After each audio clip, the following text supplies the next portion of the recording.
One of the things I most resent about Donald is the other people he's subjected us to. In his first term, that was people like my cousins, the useless, the greedy, the grasping, the incompetent, and those who basically suffer from the Dunning-Kruger effect and think they actually know things they don't know. People like Michael Flynn, the former general and conspiracy theorist extraordinaire who betrayed his oath of office in order to serve Donald Trump, and who threatened or called for, I should say, the imprisonment of Hillary Clinton for no reason whatsoever. Remember? Lock her up? Yeah, that was Michael Flynn. So fast forward to the second Trump regime, and the people he surrounded himself with and therefore subjected us to are so much worse, which is really saying something. He was in the first administration as well, but Stephen Miller is essentially like a shadow president at this point, and he's a Nazi. He believes in the great replacement theory. He shockingly believes in his own white superiority. Look in the mirror, man. Basically, every single person in a cabinet position, from the egregious sociopath Robert Kennedy, who seems to have as his mission to kill as many Americans as possible with diseases that had been under control, as long as we don't drink too much or eat too much sugar, I guess. Then we have Pete Hegseth, a Fox know-nothing, who literally is the least qualified person for any job, let alone the extraordinarily important one he has, and who recently framed our unprovoked attack on Iran as some kind of holy war. It's bad enough that we have to be stuck with listening to these people every day, but we are going to be dealing with the consequences of their actions, both dangerous, misguided, and incompetent, for longer than I like to think about. Let's dive in.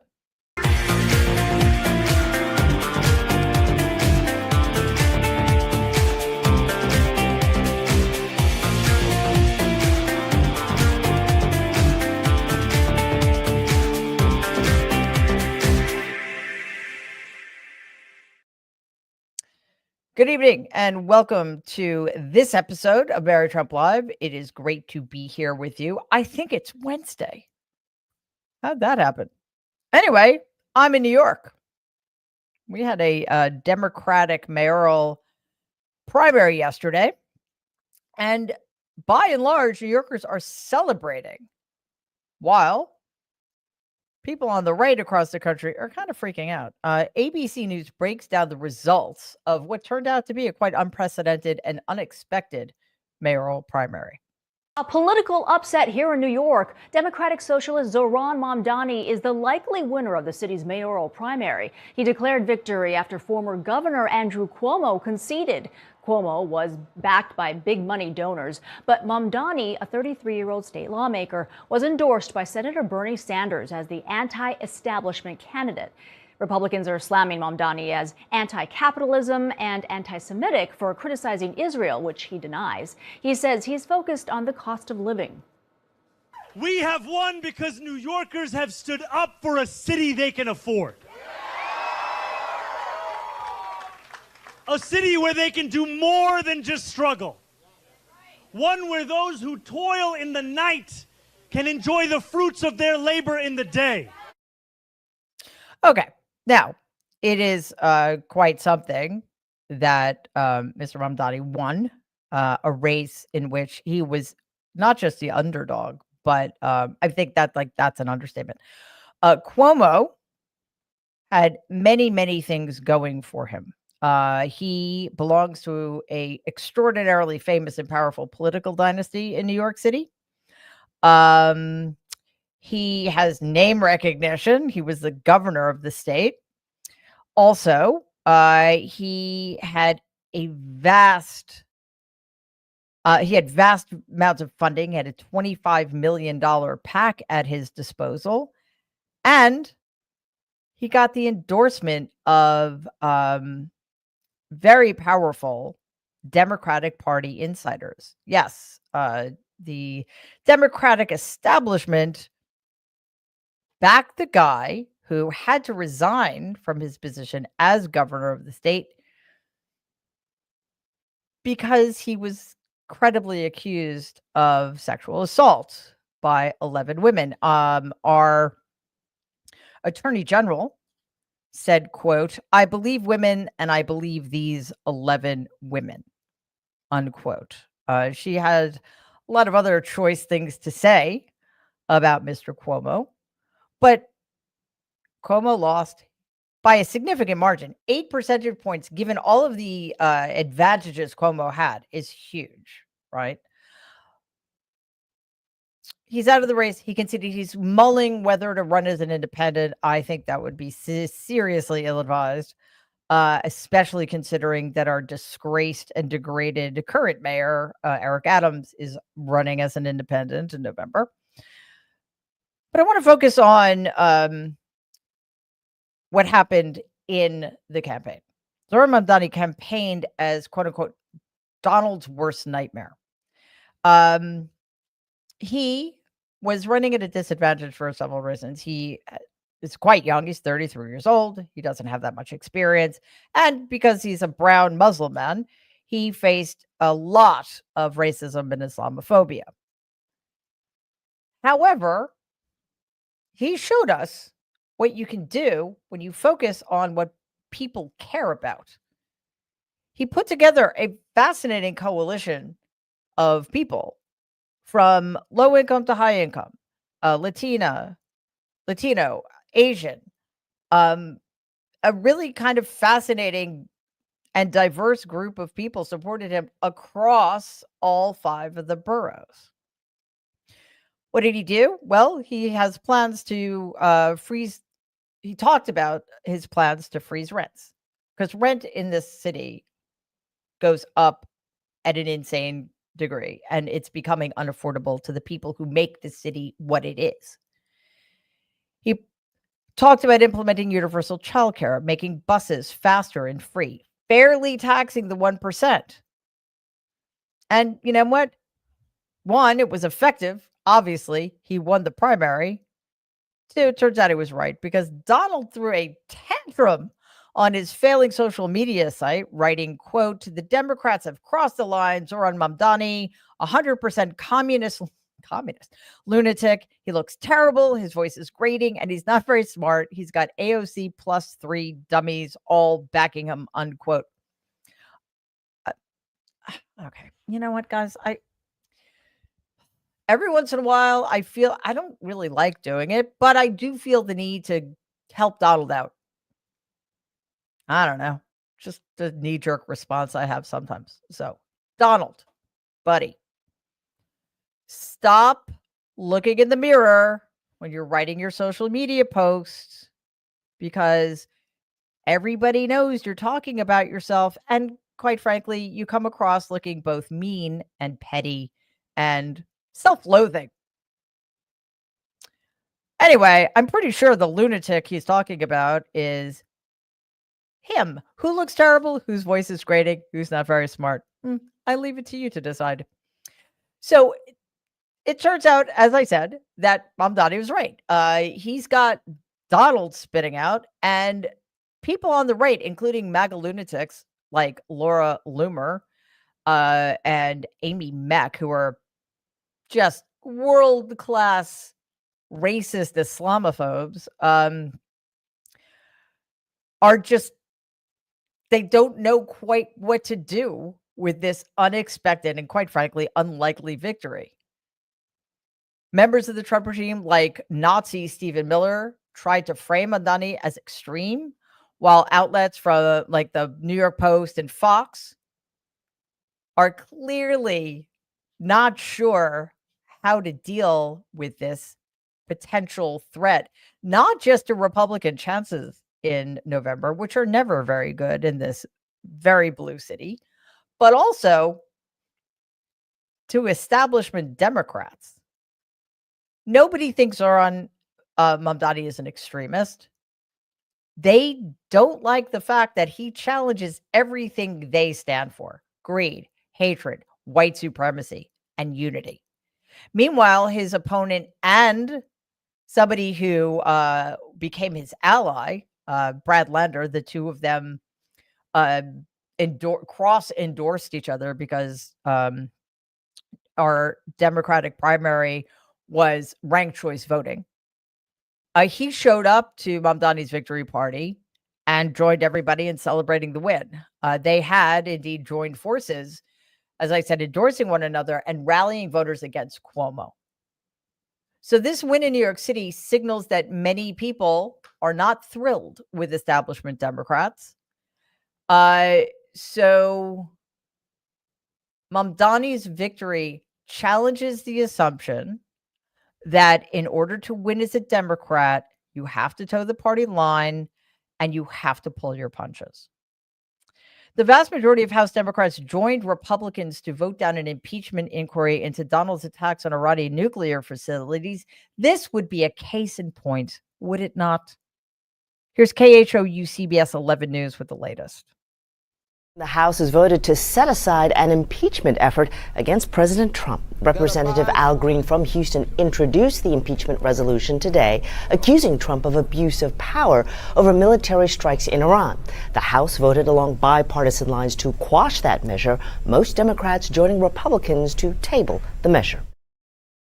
Great. That's 128 House Democrats voting against pursuing impeachment of a man who ordered an illegal, unconstitutional missile strike against a country that did not pose us any imminent threat in contravention of international law. Nothing to see here, I guess. That embarrassing vote, and we need to know what the rationale. Are they keeping their powder dry? Perhaps we need to know why those 128 House Democrats just rolled over there. But it lays bare a split within the Democratic Party, which is growing, over how aggressively to challenge Donald's war powers and expanding executive reach. I don't understand why this is a question. How do you do this? You challenge it aggressively. That's how you do it. Alexandria Ocasio-Cortez tweeted over the weekend, quote, Donald has impulsively risked launching a war that may ensnare us for generations. It is absolutely and clearly grounds for impeachment, unquote. Unfortunately, as mentioned, most of her Democratic colleagues did not agree and are still sidestepping full-throated condemnation, which should be a no-brainer. The progressive wing and centrist leadership cannot agree over how far to push back on Donald's power grabs. And again, I say, what is the point of disagreement? What other way is there to do it but in a unified, aggressive, and vocal way that challenges the very premise that, one, Donald Trump has any legitimate power, and two, that it is ever okay to make common cause with fascists. I would think by now that would be clear even to those Democrats who seem to be just as afraid as their Republican colleagues of losing their hold on their own petty power. So, centrist Democrats are holding back while the right is getting more extreme.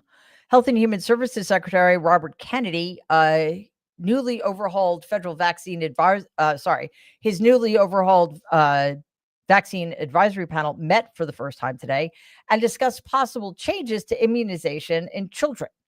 Watch here as Arthur Allen, who's a senior correspondent at KFF Health News, joins CBS News to talk about possible repercussions.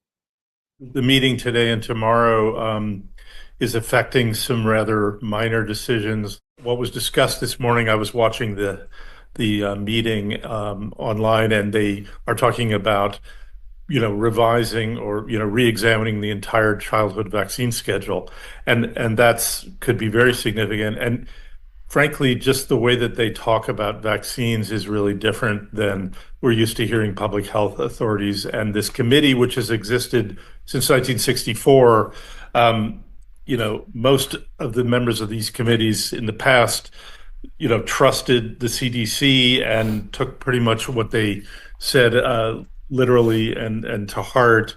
This group, they're smart people. They're little more cynical, I would say, and suspicious of established medicine. And so they're expressing that in their comments in this meeting, and they'll be doing it, publicly. And Kennedy certainly, is very anti-vaccine. Let's just call it what it is. Yes, let's please do that. Kennedy fired all 17 members of the former panel and handpicked 8 replacements just 2 days later. And this first 2-day meeting will signal the direction this panel is going. Experts are understandably worried. I am too, as we should all be. This panel makes recommendations to the Centers for Disease Control on vaccine protocol, and it appears that Kennedy is undermining that department as well. CDC staff working on vaccine safety told the Washington Post they were notified that Kennedy appointed Lynn Redwood, a former leader of Children's Health Defense, the anti-vaccine organization he founded, to join the CDC's vaccine safety office, according to one current federal health official and 3 former officials who requested anonymity. I just want to remind everybody that the reason we're dealing with Kennedy, as well as some of the other figures I mentioned at the top of the show, people like Pete Hegseth and Kash Patel, and Director of National Intelligence Tulsi Gabbard, et cetera, is because even though they're not qualified, even though they're deeply dangerous and in some cases sociopaths, Republicans in the Senate voted to confirm them. This wasn't just Donald picked them and installed them. No, they had to go through confirmation hearings, and they all got confirmed.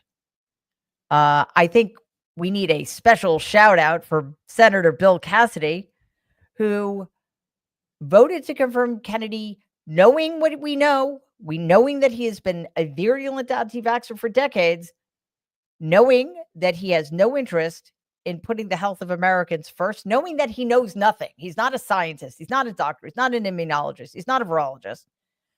Cassidy claims that he based his vote to confirm Kennedy on Kennedy's promise not to disband and replace this panel. How does it feel to be lied to? As if you didn't know that's what was happening at the time. Anyway, Donald continues to attack one of the only truly functioning parts of our government at this point, and that would be Medicaid.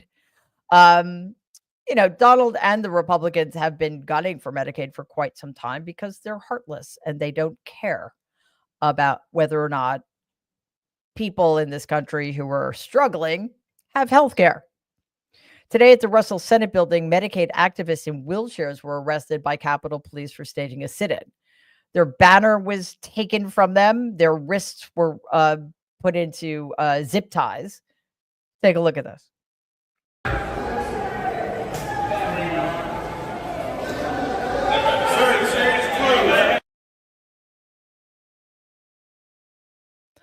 Wow, they look dangerous. Totally understand why people like that would need to be restrained. This is what it all has come to, isn't it? And remember, they were there as Americans to protest the fact that in Donald's big abominable bill, there is a plan to gut Medicaid, the very program many of those people count on to survive in this incredibly cruel country. If these budget cuts make it through Congress, they will be detrimental to this country and to many of the people in it in ways we cannot possibly fathom. Americans across the country will lose access to healthcare, or they will have much worse healthcare.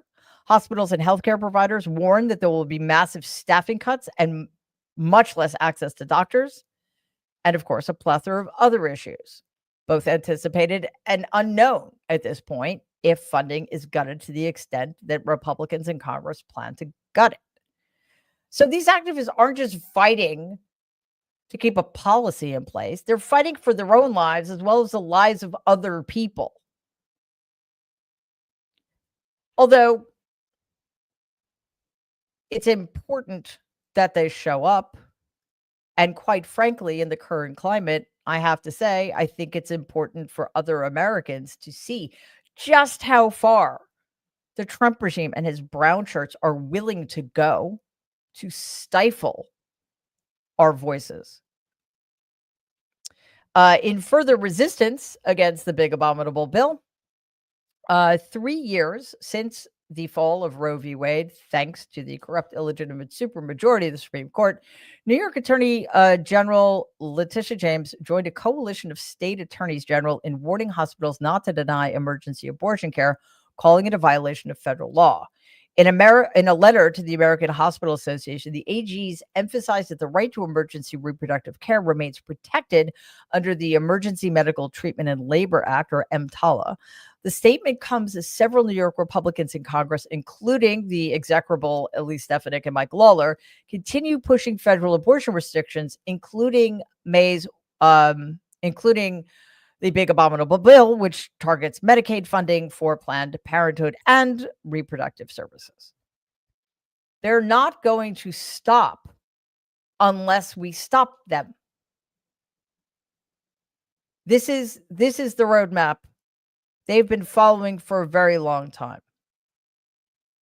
What Donald did is he showed them how to speed up the process by being more cruel, more vicious, and more aggressive than they ever dared to be. It's all out in the open. We cannot pretend anymore that there is any meeting in the middle. We cannot pretend anymore that there is any good faith negotiation going on the other side. We cannot pretend anymore that these are people acting in good faith. So why don't we treat them the way they treat us? Ignore them, talk over them, and do whatever we need to do in order to get our agendas through. The difference, of course, being that we are on the right side of history. And if we get our way, instead of America devolving into some fascist, authoritarian, apartheid state, we may someday have the opportunity to be the kind of democracy we always had the potential to be. Did I say it's only Wednesday? My word. All right, this is that time. We breathe. Inhale through your nose, exhale through your mouth. And get ready, because it's time for our emotional support moment.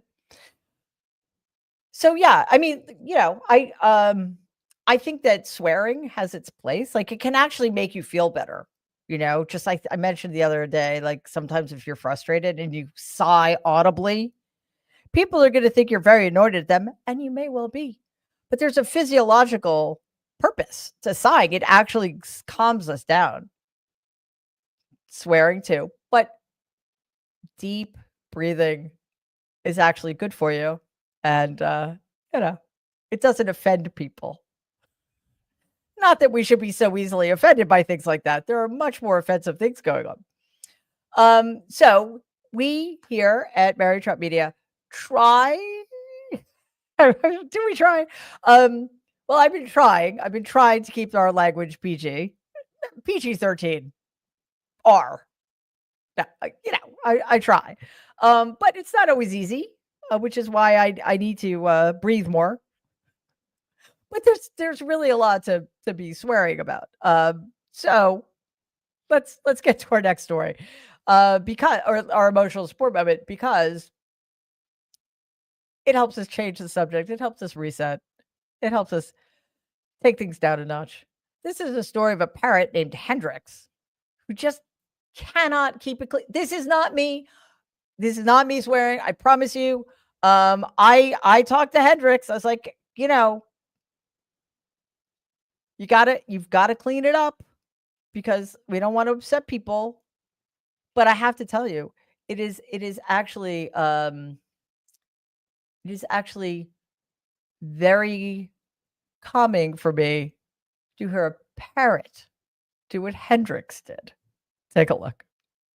Hendrix the macaw could use some love. A Massachusetts animal shelter hoping to find the bird a new home. He whistles and he talks. Cracker. If you call him a pretty bird, he'll say thank you. He'll say good morning, baby. But Hendrix is no show pony. Let's slow that down. Mother is the first half. The second half has to be bleeped for propriety. Hendrix is a pretty bird with a truck driver mouth. The shelter warning potential owners that Hendrix is rated R, and you're basically adopting Samuel L. Jackson. We didn't want somebody to bring him home, and then all of a sudden he starts throwing slurs around, and you had no idea you were getting into this. Along with the F-bombs, they say there is the occasional what the hell used in the correct context. One can only imagine what that may mean. Hendrix was dropped off by his previous owner who had him for 20 years. So the staff is doing its best to model gentility, but it's hard.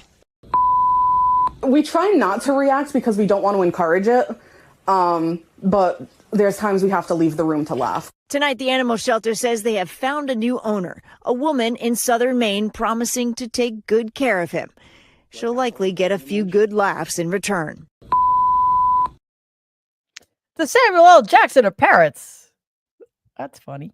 By the way, I'm very happy to hear that Hendrix has a new home. But my view, parrots should not be allowed to be pets because people don't know how to take care of them properly. So I hope that his new person takes the time to figure out how to do that, because all parrots deserve to be free, but if they are not, they deserve to be treated as well as possible. And that is a lot of work. So, you look at Hendrix and you can understand that he was under a lot of stress. So hopefully swearing helped him de-stress a little bit. So go Hendrix.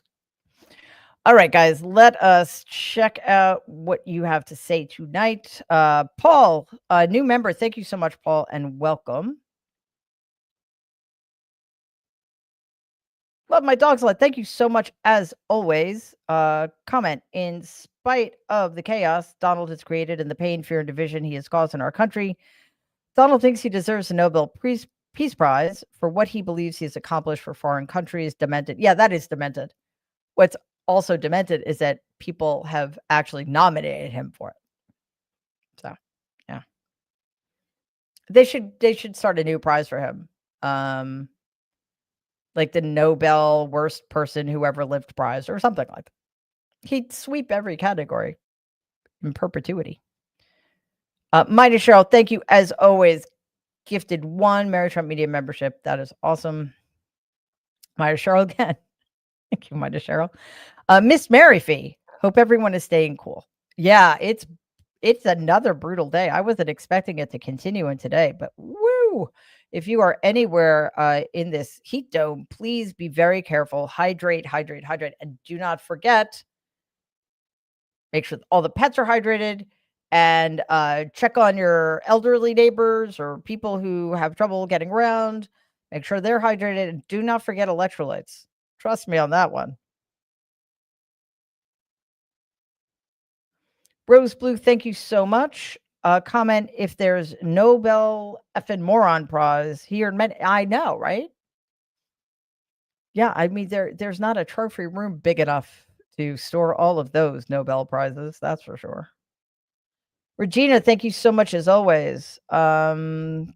Comment, when people swear who usually do not, it is a sign of dementia getting worse. This will get more interesting. Donnie getting worse. Well, he's definitely getting worse anyway, but trust me, he swears a lot.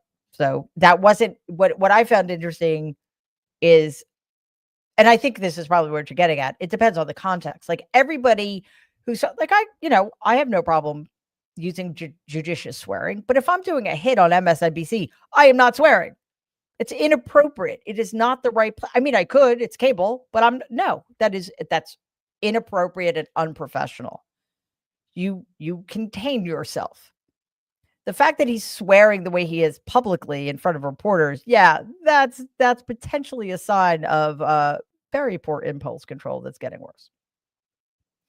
Taryn, thank you so much. Torin, sorry, thank you so much for that. Comment, advice to describe Donald succinctly while in Europe. Wow. Where in Europe exactly? I mean, pick a lot. Dumkov.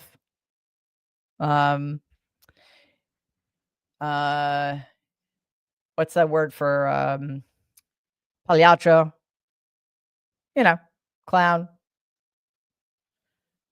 Moron. It's so hard because he's so many things. Also, how do you describe him succinctly to people who think we've lost our minds? Because it's not just him, right? Good luck. Like I'm going to Europe soon, and I don't know. Being an American right now, not very fun. Dodie, thank you so much as always. Comment, constantly amazed that Congress is giving up their power to the worst leader in history. Zach has the right idea, sleeping, but he sends streets. Thank you so much, Zach. Even if you're sleeping, you're awesome. Yeah, I don't get it. I just don't. I do not understand this Democratic Party right now. I do not. Captain American 826, thank you very much for that comment. Love watching you. Read your book about your family. Oh, thank you for that. I appreciate it. I hope you got something out of it. Just me. Thank you so much. As always, comment, NATO summit, grammar, nonviolent police fee. Nuclear is an adjective, not a noun. Yeah, you'd think you'd know that by now. Least of our worries, I know. Even so, it grates. It is so grating. It is so grating. That, and whenever he says, like nothing anybody's ever seen, I am shocked I still have hair on my head because I just want to do that. And sometimes I do. Jules plays tabs for vets. Thank you so much for that, Jules. Comment, I have to deep breathe constantly because Donald fucking Trump is running the country into the ground with so much help. With so much help. Hey, we have a new member, Diane. Welcome. It's great to have you here. And Captain American 826 again. Thank you. Comment, parrot is a genius compared to Donald. All parrots are. They really are. Rock and Steady, thank you so very, very much. Question, is there a Nobel piece of shit prize for Donald? There should be. Let's make one. Jacqueline, thank you very much, Jacqueline. Comment, thank you, Mary, for making the case that parrots should not be pets. Yeah, I don't know. We should start a movement. They're way too smart. They're way too creative. They need way too much stimulation. They need to be free. Most of them are flock. They belong in flocks. And most people who get parrots don't know anything about them. They think they're just like puppies and kittens with wings. This could not be further from the truth. Yeah, I feel it. I want to do something about that, but I don't know. It's just mystifying to me that people don't understand that. Anyway, thank you, Jacqueline. All right. A little early tonight, but I have somewhere I need to be. So thank you so much for joining us. I will be back tomorrow night at 6 p.m. Eastern. Do not forget, we have videos dropping every single day. So thanks to everybody on YouTube, streaming on Twitter, and my Substack, The Good in Us. All of our commenters, all of our new members, our super stickers, people giving us gifts. You guys rock. Our moderators are awesome. My team is incredible. This week has been 7,000 million years long, and yet they stay on top of it. So thanks, guys. Much appreciated. All right, stay cool, please. And until I see you next time, Stay safe and be kind.